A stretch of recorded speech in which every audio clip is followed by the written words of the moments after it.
உங்க அப்பா என்ன முட்டை கடை வச்சிருந்தாருங்களா? நல்ல கேள்வி. எங்க அப்பா முட்டை கடை வைக்கலங்க, கோழி பண்ணையே வச்சிருந்தாரு. அங்க இருந்த ட்ரைனிங் தான். எங்க வாத்தியார் காட்டாரு, ஏண்டா என்னடா 12 பிள்ளைகளை உங்க அப்பா பெத்தாரு இப்படி சார். எங்க அப்பா ஒரு யதார்த்தவாதி சார். ஆமா, குடும்பத்தை உருவாக்க சொன்னால் ஒரு கிராமத்தை உருவாக்கி தந்தார் எங்க அப்பா. குடும்பத்தை உருவாக்க சொன்னால் எல்லாம் கிலோ கணக்கில் அரிசி தான் வாங்குங்க வீட்டில். எங்க வீட்டில் உப்பே ஒரு நாளைக்கு 1.25 கிலோ ஆகும்.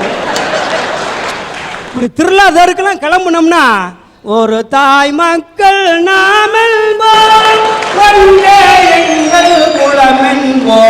திருவிழாவில் இருக்கேன் பூரா பார்ப்பேன். என்னடா 4 ஊர் சேர்ந்து ஒன்னா வருது. ஐஸ் கிடக்குற ஐஸ் ஐஸ் ஐஸ்னு வர எப்பா ஐஸ் ஏய் வேணாம்டா தாங்காதுடா, ஐஸ் ஃபேக்ட்ரியை தாண்டா உண்டு பண்ணனு அப்படின்ட்டு 2 ஐஸை வாங்கி எங்கள் பெரிய நண்டை கொடுப்பாரு.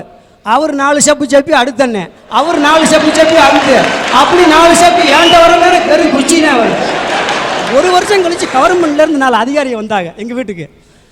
இது வேணாங்க, இப்படியா வரிசையாக அடுத்தடுத்து ஒரு பிள்ளைக்கு இன்னொரு பிள்ளைக்கு இடையில கேப் விடுங்க. சரிங்க ரொம்ப நன்றிங்க புத்திமதி சொன்னதுக்குன்னு போயிட்டார். வேலைக்கு போயிட்டு சாயந்தரம் வந்தார். கதவை திறந்தாருவார். மணி நைட்டு 9 மணி. பூரா படிக்கல் மாதிரி வரிசையாக நெருக்கி படுத்து கிடந்தாங்க. இங்கே வாமா ஏமா அக்கப்போர் பண்ணுற, ஒரு பிள்ளைக்கு இன்னொரு பிள்ளைக்கு இடையில கேப் விடணும் மாமா. உனக்கு அங்கே போடுமா, உனக்கு இங்கே போடு, நடுவில் பாய வழி டொப்புன்னு லைட் ஆஃப் பண்ணாருவார். 10 மாதம் கழிச்சு ரெட்டை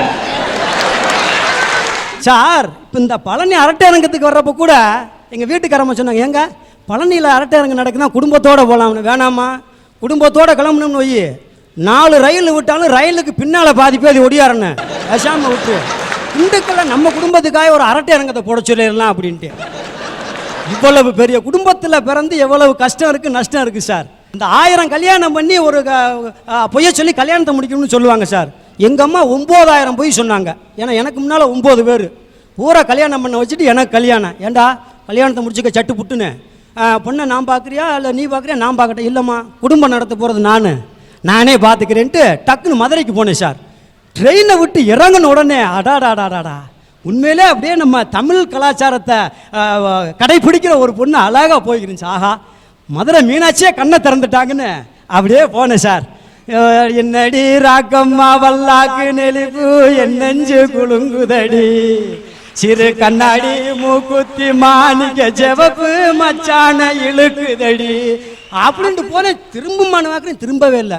அது மதுரை டவுன் ஹால் ரோட்டில் நேராக மீனாட்சி அம்மன் கோயில் நோக்கி போய்கிட்டு இருந்துச்சு. சரி போட்டு என்ன கோயிலுக்கு தானே போவாங்கன்ட்டு கோயிலுக்கிட்ட போய் பிடிக்கலான்னு பார்த்தேன். உள்ளே போயிட்டாங்க சார். சரி போட்டு போய் சாமி தரிசனத்தை முடிச்சுட்டு வரட்டேன், அப்புறம் நேராக பேசிக்குவோம்ட்டு அப்படி கோயிலுக்குள்ளே போயிட்டு சாமியை கும்பிட்டு திரும்பினாங்க பாருங்க.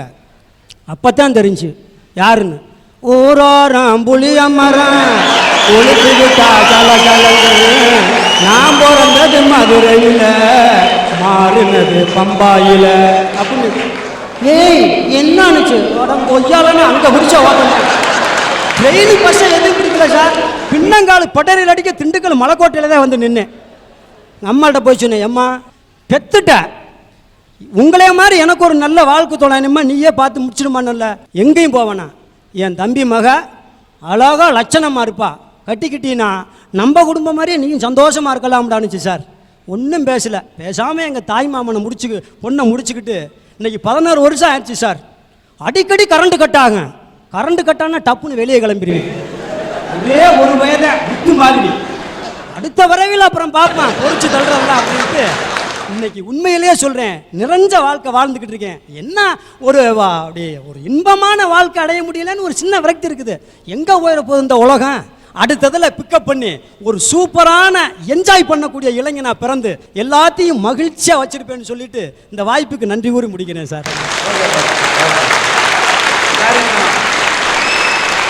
அரட்டை அரங்கத்தில் சிந்திக்கவும் வைக்க வேண்டும், சிரிக்கவும் வைக்க வேண்டும். எல்லாரையும் சிரிக்க வச்சு என்னையும் சிரிக்க வச்சிங்க.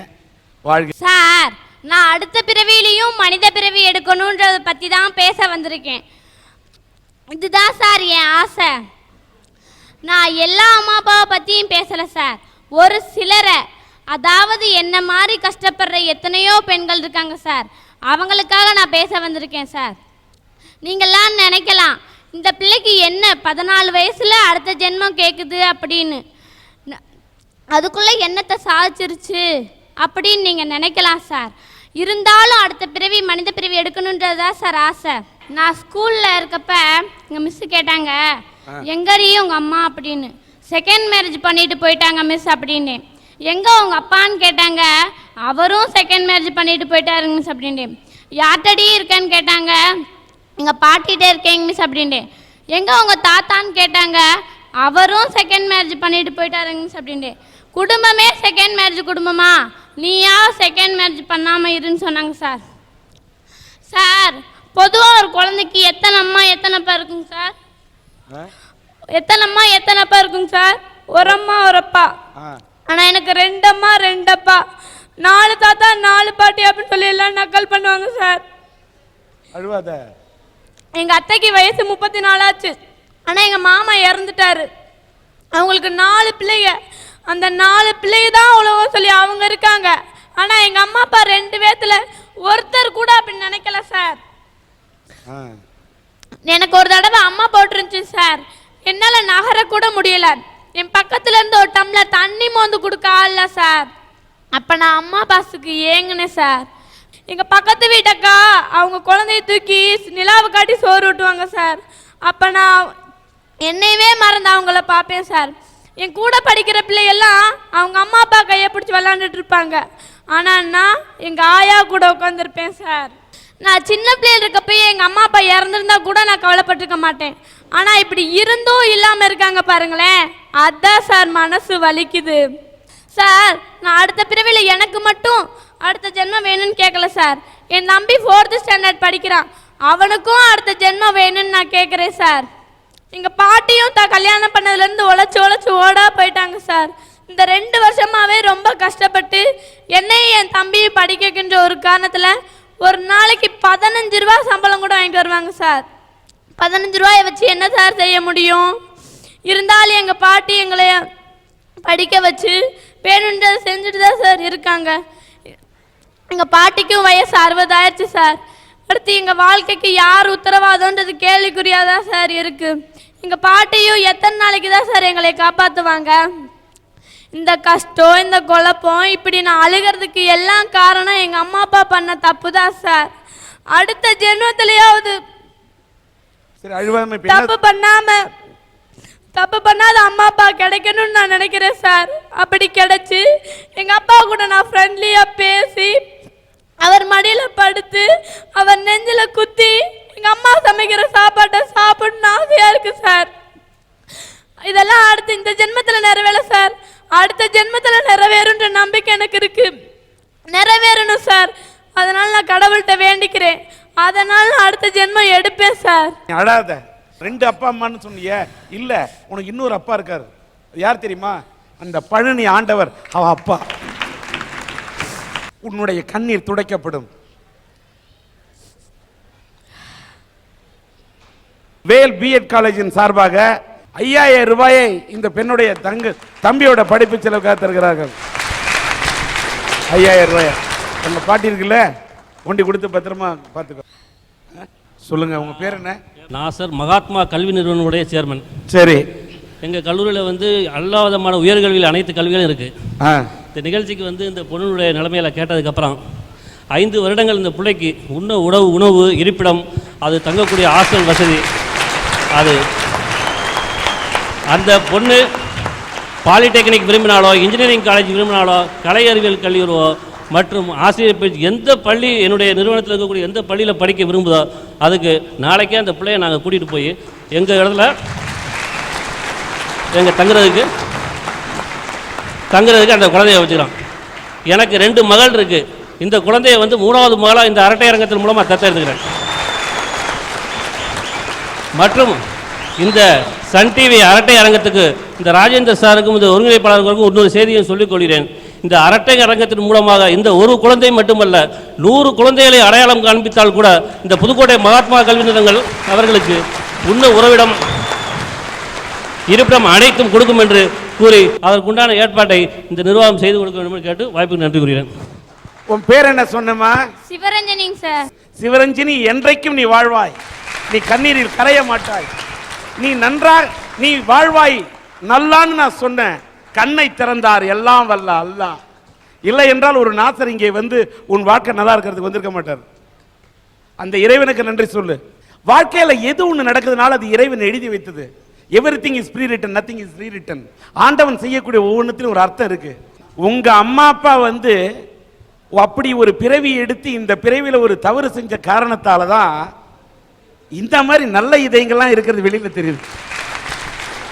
உன்னை போன்று அல்லாடி கொண்டிருக்கக்கூடிய குழந்தைகளின் கண்ணீரை துடைக்க இந்த சன் டிவியினுடைய அரட்டை அரங்கத்தை பார்க்கக்கூடிய எத்தனையோ இதயங்கள் புறப்பட்டு பல பேருடைய கண்ணீரை துடைக்கும் என்ற நம்பிக்கை எங்களுக்கு இருக்கிறது. நன்றி நாசர். பஞ்சாமிர்தமாய் இனிக்கக்கூடிய பழனியிலே ஞானத்துக்கே பெயர் பெற்றவன் அந்த முருகப்பெருமான். பழனியில் இருக்கக்கூடிய முருகன் அந்த ஞானத்தின் அடிப்படையிலே ஞானப்படமாய் இருக்கக்கூடிய இந்த ஊரில் ஒரு தலைப்பு எடுத்தோம். என்ன தலைப்பு? அடுத்த பிறவி என்று ஒன்று இருக்குமா? ஆனால் நீங்கள் யாராக பிறக்க விரும்புகிறீர்கள் என்று கேட்டவுடன் ஒவ்வொருத்தரும் ஒன்று பேசினாங்க. நண்பர் வந்து முத்தரசு என்று நினைக்கின்றேன். முத்தரசு வந்து விவேகானந்தராக பிறக்க வேண்டும் என்று சொன்னார். அவருடைய உணர்வை நான் மதிக்கின்றேன். நீங்கள் அடுத்த ஜென்மத்தில் விவேகானந்தராக பிறக்க வேண்டும் என்று சொல்வதை விட என்னுடைய கருத்து என்னவென்றால், நீங்கள் விவேகம் உள்ள மனிதனாக விவேகானந்தனாக இந்த ஜென்மத்திலேயே வாழ வேண்டும் என்பது என்னுடைய விருப்பம். ஏன்னா விவேகானந்தர் சொன்ன கருத்துக்களை பாருங்க. நீங்கள் அடுத்தவர்களுடைய இதயத்தை கவர வேண்டும் என்றால் உன்னை நீ முதலில் தியாகம் செய்ய கற்றுக்கொள்ள வேண்டும் என்று விவேகானந்தர் சொன்னார். அப்படி தியாகம் செய்யக்கூடிய மனிதனாக முத்தரசு இருக்க வேண்டும். அந்த விவேகானந்தரை போல விவேகம் உள்ள மனிதராக முத்தரசு போன்றவர்கள் புறப்பட்டு விட்டால் நம் நாட்டுக்கு நல்லரசு கிடைக்கும் என்ற நம்பிக்கை எனக்கு உண்டு. அடுத்தது இந்த ராம்குமார். இந்த தளிரை பார்க்கும்போது இவன் இந்த பையன் பேசும்போது கண்ணீரை வரவழைத்தான். இவன் பேப்பர் போட்டு தன்னுடைய தாயோடைய தன்னுடைய குடும்பத்தை, தன் தாயை, தன்னுடைய தங்கையை காப்பாற்ற வேண்டும் என்று சொன்ன போது பேப்பர் போட்டு தன்னோட குடும்பத்தை இது பண்றான். பத்திரிகையை போட்டு ஒரு வீட்டுக்கு போட்டா 10 ரூபா, 20 வீட்டில் போட்டா 200 ரூபா கிடைக்கும்னு எதிர்காலத்திலும் கனவுகளை சுமந்த வண்ணம் இவன் பேசிய போது எனக்கு அந்த அப்துல் கலாமின் ஞாபகம் தான் வந்தது. இளைஞர்களை பார்த்து கனவு காணுங்கள் என்று சொன்னாரே, அவரும் இந்த சிறுவனை போல பேப்பர் போட்டு தயா கீழ்மட்டத்திலிருந்து வந்தாரு. அதை போன்று நான் பேப்பர் போடு என்னோட குடும்பத்தை காப்பாற்றுவேன் சொல்லக்கூடிய இந்த இளந்தளிரை பார்க்க போது நீ மனது உடையக்கூடாது. நீ உன் குடும்பத்தை காப்பாற்ற கனவு காண வேண்டும். நீ உன் வீட்டை காப்பாற்ற கனவு காணுவதை போல இந்த நாட்டை காப்பாற்ற நீ கனவு காணும் இளைஞனாக நீ வர வேண்டும். இந்த ஜென்மத்திலேயே நீ அப்படி ஒரு சிறுவனாக அந்த எம்பெருமான் முருகப்பெருமான் இருந்தால் நீ வளர வேண்டும் நான் நினைக்கிறேன். இது என்னோட ஆசை. இதுல இந்த பையன் நடிகன் ஆகணும் அப்படி ஆயிடலாம் இப்படி ஆயிடலாம்னு ஆசைப்பட்டாரு. எனக்கு நடிகனா நீ இருக்கிறத விட நல்ல மனிதன் ஆகணியா, அதான் எனக்கு வேணும். நடிகன் எல்லாம் இந்த நாட்டில் வந்து கட்சி ஆரம்பிச்சா எல்லாருமே முதல் மந்திரி ஆயின்னு இல்லை. நடிகனாயிருந்து முதல் மந்திரியாக ஆனார்னு மக்கள் திலகம் புரட்சி நடிகர் எம்ஜிஆர் இருந்தாரா, அவர் பொன்மன செம்மலா இருந்தாரியா. மாமனிதன் ஒரு மாமனிதனாக வாழ்ந்ததால் மட்டும்தான் அவர் இந்த நாட்டுக்கு முதல்வரான. நல்ல மனது வேணும். ஏழை எளிய மக்களை எண்ணி பார்க்கக்கூடிய மனது பிடித்த மாமனிதனாக இருந்தால்தான் இந்த மண்ணை ஆள முடியும். அதனால் நீ நடிகனாக அடுத்த ஜென்மத்துக்கு தான் நடிகனை திந்தித்த, ஆனால் இந்த ஜென்மத்தில் நல்ல மனிதனாக மாமனிதனாக நீ வளர வேண்டும், வாழ வேண்டும் என்று நினைக்கிறேன். அந்த பையன்லாம் சொல்லிட்டேன், அமெரிக்காலாம் அலையாத என்ன. அதனால இந்தியாவில் பிறந்தால் கூட இந்தியாவில் இருக்கக்கூடிய இளைஞனின் அறிவை பார்த்து பில்கேட்ஸ் அங்கே வரவேற்றுக் கொண்டிருக்கிறார். இந்தியனின் மூளையை பார்த்து அமெரிக்கா நம்மளை ஆராதித்துக் கொண்டிருக்கிறது. அமெரிக்காவே சிந்திக்க வைக்கக்கூடிய சிந்தனைவாதிகளை உருவாக்கும் என் தாய்மண் நாம் தமிழ் மண்ணிலே பிறந்து விட்டு நீ அமெரிக்கன் என்று சொல்வதை விட எதற்கும் அசந்து கொடுக்காத தமிழன் என்று சொல்லக்கூடிய தமிழனாக இருந்து விட்டால் உலகம் நம்மை திரும்பி பார்க்கும். அடுத்தது இந்த பெண்ணு தான் வந்து எனக்கு இந்த ஜென்மம் போதும் என்று சொன்னது. அப்படிலாம் சொல்லக்கூடாதுன்னு சொல்லிட்டேன். சாதனை படைக்கக்கூடிய எத்தனையோ பெண்களை பார்க்கும்போது உலகத்தில் வரக்கூடிய சோதனைகளை ஊதி விடலாம். ராம்குமார் நேற்று கண்ணீர் வெடித்துக் கொண்டிருந்தான். இன்றைக்கு எல்லாம் வல்ல இறைவன் இருந்தால் இவன் வாழ்க்கை விடியவில்லையா?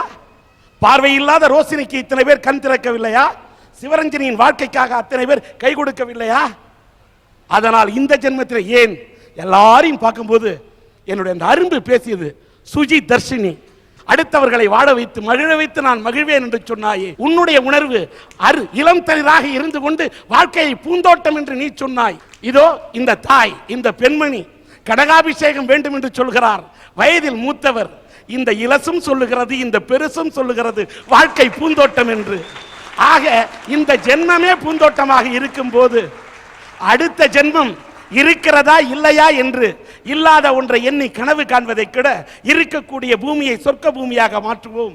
இந்த மண்ணை இந்த ஜென்மத்திலேயே வாழ்ந்து இவர்களை போல இப்படி இந்த ஜென்மத்தில் பூந்தோட்டமாக வாழ்ந்தால் நம்முடைய வாழ்க்கையும் மணக்கும், அடுத்தவர்களுடைய வாழ்க்கையும் மணக்கும். அதுதான் பஞ்சாமிர்தமாக இனிக்கும். இந்த தலைப்புக்கு எல்லாம் அல்ல இறைவன் அருளால் சொல்லி விடைபெறுகிறேன். நன்றி, வணக்கம்.